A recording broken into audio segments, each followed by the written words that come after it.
G'day folks, it's been a few months. It's the longest time I've had off on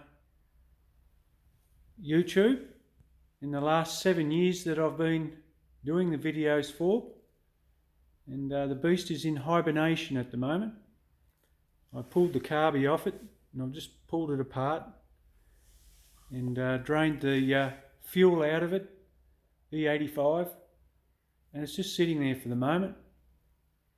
I talked about in the last video how I mentioned I was going to get a van and embark on a fit out for it. Well, I'm deep into it. I was going to do videos, guys, on it, but I decided I wanted a break from it all, and yeah, it's just been the best thing, you know, having a bit of a spell. I've been doing this channel, guys, for 7 odd years, so I think I deserve a little break. But look, if I wanted to take this racing, I only got to put the carb on, put some fuel in it, do an oil change, check it over, and off I go. So let's go and check this van out. Oh dear, oh dear. There she is. That's the side. I had to do a fair bit of modification to get it to fit into the workshop. As you can see, that's the original height, which was 8 foot, and it looks like we've gone up about another 2 feet, so we're about 10 feet, 3.1 I think. So fits in there nicely. This is an 08 model, Iveco Daily. It's dual wheels. You can carry 2 ton in this thing, and it'll tow 3.5 ton. So it'll tow the Streamliner, guys, and this is the reason I bought it. I bought it in Melbourne with 160,000 kilometres on the clock. It's a 6-speed manual, 3 litre turbo diesel, 4-cylinder. Oh, it drives beautiful, plenty of power. Not as much as the BT, but gee, it's not far off it. It's a beauty. It's probably a little bit dark in there. You get the gist of it though. It's in really good condition. The fella that had it in Melbourne had a business, a donut business, and he'd take his equipment in this and set up stalls of a weekend, and well, that came to a screaming halt about 18 months ago for him, a bit over a year ago, and his business went under and he had to sell it. And we were very lucky to get this, you know, guys, because new, these things are around 80 grand now. We were looking at it, but the one we were looking at was 72, and that had sold on us. And then they'd said the next model, which was the next year, this 2021, would be around 80 grand. It was just a little bit out of our budget. Well, I picked this up, guys, for 28.5. Yeah, God, it's good. It's good. And I'm deep into converting it. I'll show you up on top first. I've put some solar panels, started mounting it up.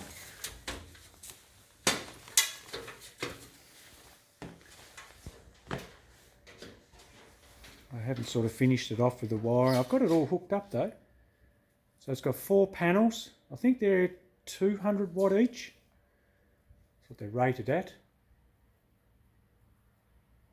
And I've got, because I want to be fully off grid with this. This is just a 12 volt system. I'm going to run right through it. So we'll get some lithium batteries, around 200 to 300 amp hour. I'm actually thinking of, at this stage, getting 2 110 amp hour batteries and see how that goes. And I can always add to it if I need it. I've got the Max fans, which, if you know your campers, these are the really good ones. It lifts up beautifully. It's all remote controlled, 12 volt. So we've got one at the front, one at the rear. Ventilation's a big thing in a small confined area.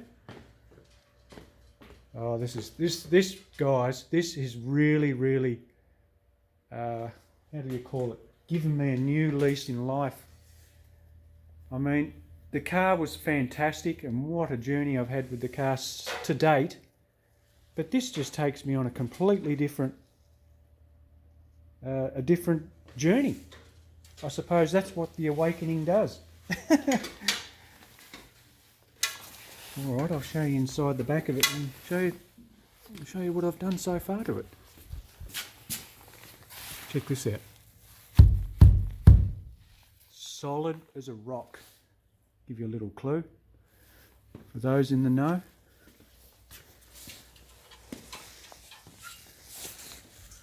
It's bloody freezing here today. Middle of winter, guys, so I've got the little heater going. Oh, that's awesome. I've foamed this out. Spray foam. It's close cell. It's awesome stuff. I've done the floor. I'll show you up the front here. I've battened it out the floor with 1.5" treated battens. They're running across ways, and we've kept them fairly tight, every around 300mm apart, about a foot. And we glued them all down with T-Rex, and then I foamed it all and shaved it all back, and yeah, screwed the floor down, glued and screwed it down with 17mm structural ply. Yeah, so that's a really good sound floor. I've put 4 windows in there, little double glazed acrylic windows. They open out. I've got some really nice covers to go over them, and they've got a blind as well as fly screen built into them. I'll show you them later when I get them up and running. So we've got 4 windows in, and so 2 in the back. We're putting a queen bed in the back, and up this side here from the queen bed on, around where this window is, we've got the dining room. So a little seat, table, and another seat opposing. And then from, there's that mark there, we've got around 1200mm to the front section, and that's where the toilet and shower is going to go. I'm actually cutting a doorway in here so we can access the cockpit, the cabin. We've got plenty of storage above. I'm foaming that out too on this part here, a nice thin layer, about 1 inch, 1.5 inches. And then on this side we're going to start the kitchen, roughly there. And then we've got the little cooker, gas cooker going in there. So when you've got the door open on a nice day, you've got a nice little bit of ventilation. But if it's obviously cold and crappy, keep it closed. And then we've got the max fans to suck out the smell.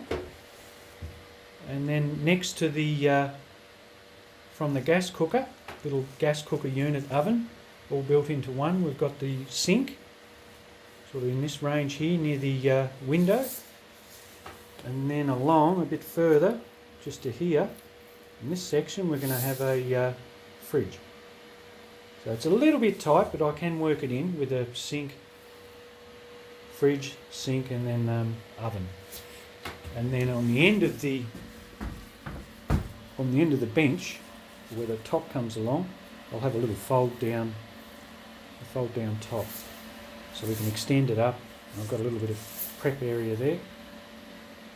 Yeah, 12 volt fridge, a gas cooker, and she'll have hot water. We've got a Nautilus gas hot water system to go in under the bed section. So underneath the bed from the back of it, when you open the doors, they call that the garage.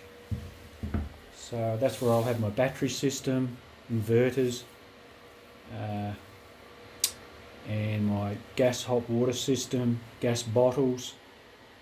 I've got a little diesel heater to go in there too, and I'm going to try and squeeze. I've got an 80 litre, sort of a long, looks like a fuel tank, but it's a water tank for our water. I was thinking about mounting it underneath, but I want to go sort of touring around in the colder weather too, and I don't want really cold water running through a gas unit, and it just, yeah, I'd rather have it sort of room temperature, the water too, and yeah, so I'm going to do that.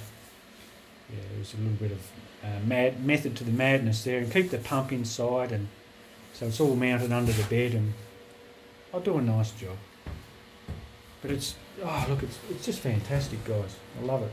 It's fantastic. So we've got roughly around nearly 3 inches on the wall of foam. Back in hindsight, I probably wouldn't have gone so thick with it there. This stuff is incredible. Over about an inch, you get R7 value on an inch. So we're talking crazy. R21 on this wall. It's like an esky. It's ridiculous. But anyway, it's done now. It's around 2 inches, 50mm roughly. I would say on average, with all the lumps and bumps, it's around 40mm. So about an inch and a half to 3/4 on average on the roof section or the ceiling. And I've had to put my guides up, so when I go to foam it, I've got somewhere to cut back like I did on the walls here. I used a handsaw and just shaved it back, and it was quite easy. I'll do this in probably 2 to 3 coats. It's incredible stuff, that foam. It acts as a vapour barrier, so we don't get any moisture penetrating out to the tin of the van. It's incredible sound barrier too, and it stiffens the whole van up, like when I bashed on it there earlier. It's just so solid. It's amazing. Yeah, so I've got it all wired out. I've got 4 downlights sort of spaced out straight down through the centre of it. Where are we going? So we got one there, one there, one there, and one down further, and they're touch LED lights, so you just got to touch them lights. I've got a couple of USB ports coming in here where the table is. I'll put them in later. I don't need to chase them in through to the foam. I've got some overhead cabinetry running along as well, each side, so we take advantage of the space up in there for storage. And I'm going to put a door where the bed comes up to probably about that height. I'd say it was about 600 to 700mm off the floor, the bottom of it, and the top of the bed will probably be 4 to 6 inches below the windows. I'll put a door in here, this section here, for a bit of storage as well, because we've got a ton of room in under here. I'm putting a queen bed in, so it's 1500 wide, 2 metres long. I want a decent bed. I lived in a caravan for 6 months when I was building my house, and it had a pathetic little double bed, and it was too short in the length. My feet were hanging over, and it was torture. Never again. This is going to be comfort plus, this thing. It's going to be amazing, and I'm going to go for a nice big solid timber top with a natural edge on it. Yeah. I'm pine lining all of it too, so it's all going to have all the pine lining on the inside. We'll paint it white, keep it nice and bright and fresh. Yeah, so that's what I'm up to, guys, at the moment. Having a bit of a break from the car and focusing on this. I've been at it now for about 3 months, so I've done a little bit to it. It's a lot of work in it. It's very fiddly work. Geez, I'm enjoying it. I really am. On budget so far. Yeah, it's fantastic. So I chased all my wires in. traced them all in. That took some time. There's a bunch of wire there, but it's going to be a really nice, neat job. And all the plumbing I'm keeping on the inside, so I'm going to run it just on the inside of on top of the lining, and then I'll box it out because I don't want any issues of freezing or condensation. And I'll foam all the pipes when I encase them along here for the shower, and this will be easy to hot and cold for the sink. And I'll have to run a little grey water tank underneath. The little toilet I got's a beauty. She comes right across the full length. It's got it takes power. I haven't worked out what the power is all about, but I've got to put a hole in the side here, and you take the cassette out, the cartridge, and you empty it out. And then the shower, I'm going to tile the shower out. I'll grade the floor, and I'll use some nice little tiles. I'd like to have those stone look tiles. Yeah, and I've got a nice screen door that we've already ordered and got. I've got most of the gear. I've got the gas hot water, the diesel heater, the stove, the fridge, the toilet. Yeah, so from now I've got the sink, I've got the shower door, I've got all the lights, everything. So I need the battery system, but we've budgeted for that. Oh. But anyway, guys, I'll probably do a video every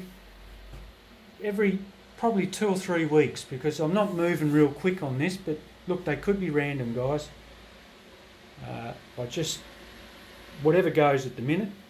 I'm going to talk about, not so much in this video, but I'm going to talk about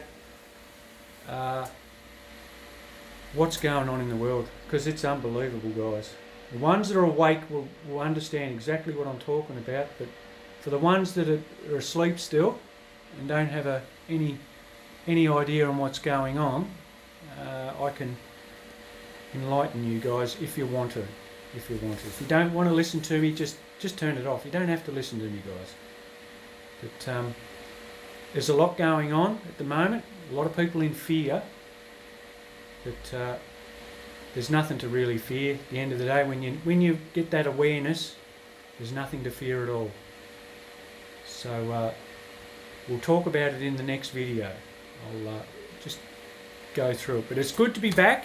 I'm really happy and really excited with this thing, because what it's going to allow, guys, is for me, if I want to go to the track, I can take the wife with me, and she can stay in here if she pleases herself, or whatever she wants to do, because her health's improving out of sight.